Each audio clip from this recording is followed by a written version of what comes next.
वक्फ board द्वारा श्रीनगर के बडशाह चौक पर आधा दर्जन दुकानें सील की गई। किराए के मसले को लेकर इन सभी दुकानों को सील किया गया है। वक्फ बोर्ड के इस कदम का दुकानदारों ने विरोध किया है।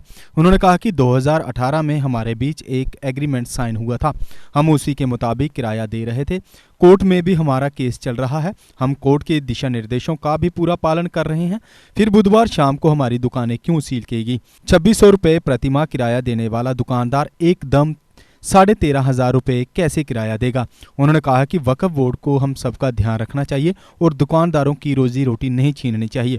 उन्होंने कहा कि अगर हम दुकानदार सहयोग कर रहे हैं तो प्रशासन को भी हमारा पूरा सहयोग करना चाहिए। कल शाम को ईशा नमाज के टाइम जब सारी दुकानें बंद हो चुकी थी, वक्फ बोर्ड के हुकाम आए हैं, उन्होंने हमारी 6 दुकानें सील कर दी। तो वजह यह है कि इनके साथ हमारा किराया का एक मसला चल रहा है। जो ये किराया इतना 600 से 800% का किराया ये हमें इस वक्त एट अ टाइम चढ़ाते हैं, क्योंकि कोई जस्टिफाइड नहीं है। इसमें कोर्ट में भी केस चल रहा है और कोर्ट की भी इंटरिम डायरेक्शंस है, वो भी हम फॉलो कर रहे हैं। और इनके साथ ऑलरेडी हमारा एग्रीमेंट एक हुआ है 2018 में, जबकि उस वक्त निज़ामुद्दीन भट्ट साहब थे वाइस चेयरमैन, उनके साथ बीजेपी और पीडीपी की कोalition गवर्नमेंट थी, उनके साथ ये एग्रीमेंट हुआ है। एग्रीमेंट आपके सामने है, उस पर उनके भी दस्तखत है, हमारे भी दस्तखत है। तो ये वो एग्रीमेंट है जिसका 200 रुपये किराया मंथली था, उसको 600 कर दिया गया है, और जिसका 200 से ज़्यादा था उसको 120% चढ़ाया है एट अ टाइम। उसके बाद हर साल हमने 5% इनका चढ़ाते आए हैं। और आज की डेट में अगर इस का टोटल तखमीना हम करते हैं, ये 225% के आसपास में पिछले 4-5 सालों में ये हमें इसकी इंक्रीमेंट हुई है।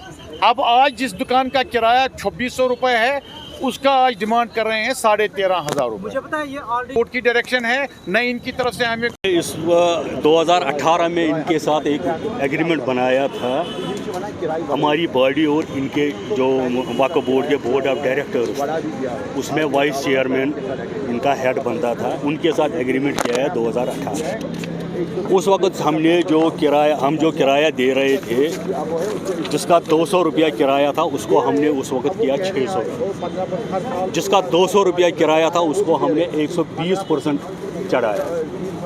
आज की डेट में ये 225% एनहांस हुई।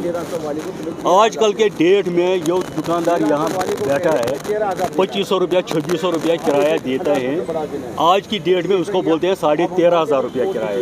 ये कहाँ का इंसाफ? और इसमें ऑलरेडी कोर्ट में केस भी है।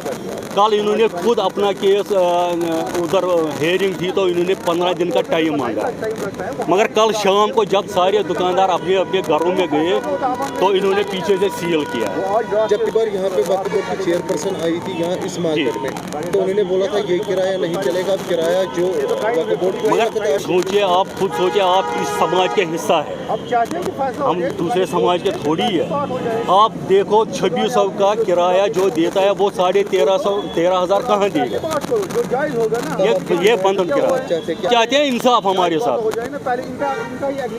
जो किराया जायज़ बनता है हम वो देने के लिए तैयार है, हम थोड़ी किराया रोकेंगे। अगर आपके ऐसे ही रहेगी।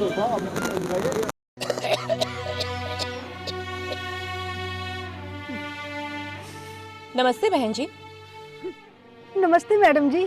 चिंटू स्कूल क्यों नहीं आ रहा, क्या बात है? बच्चों के पापा बड़े दिनों से बीमार हैं, घर में खाने के लाले पड़े हुए हैं, बच्चों को कैसे स्कूल भेजूं?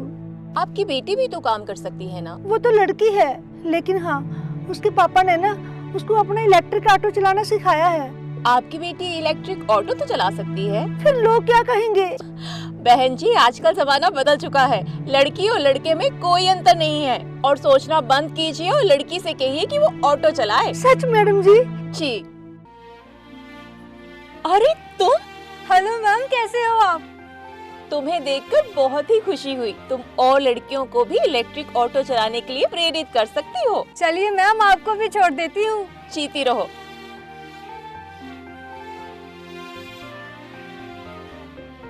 अब जुपिटर मोटर गोदावरी के इलेक्ट्रिक ऑटो खरीदने वाली लड़कियों को दे रहे हैं 10,000 की विशेष छूट, ताकि लड़कियां बन सकें आत्मनिर्भर। इनके पास मात्र इलेक्ट्रिक ऑटो ही नहीं, इलेक्ट्रिक स्कूटर और इलेक्ट्रिक साइकिल भी है।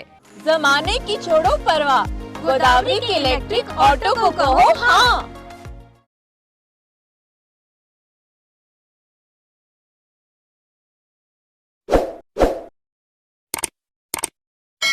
जम्मू कश्मीर की खबरों के लिए जुड़े रहिए JK अपडेट के साथ।